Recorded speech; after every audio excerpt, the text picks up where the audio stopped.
Yes, it's that time of year again. New Year's resolutions.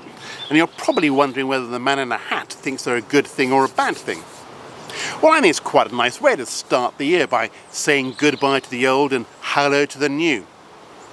And of course, we coaches spend a lot of time working with people who are making resolutions. Resolutions to be a better leader or a better listener, better thinker or better at their job or even change their job. And the issue is how to make those commitments stick.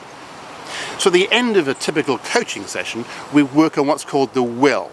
We ask our coachees on a scale of 1 to 10 how likely they are to make this change we've been talking about actually happen. Now here are my 3 tips to make those changes more likely to stick. The first is to write things down.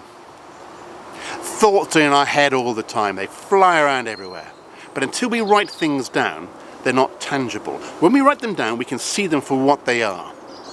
And by doing so, we can become much more committed to the reality of those changes we're talking about. The second is to make a plan. Sounds obvious, but we all commit to things and then don't follow through because we haven't planned it properly. Say, for instance, this is the year, finally, you're going to fulfill your dream, absolutely no question, of walking Santiago de Compostela. All very hard to say it, but you need a plan. You need to research. You need to talk to people who've already done it. You need to book time off work. You need to buy some kit. You need to start buying books about it. You need to maybe even do some fitness training.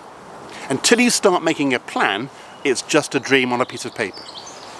And the third thing I would recommend is that sometimes it's as important to rule things out rather than rule things in. For your resolution, rather than saying, I'm going to do this, why not start saying, I'm going to stop doing this? It may be I'm going to stop thinking about work so much or feeling guilty about this or measuring myself about other people. Or it may be, again, you want to make room for something. In order to be able to read 50 books a year or to walk Santiago, you've got to stop doing other things. So those are my 3 tips. And what about the man in a hat, you say? What are his resolutions? Well, my commitment this year is to make more of these videos, find a way of taking them to a wider audience, and finally publish the second book I've written. Happy New Year!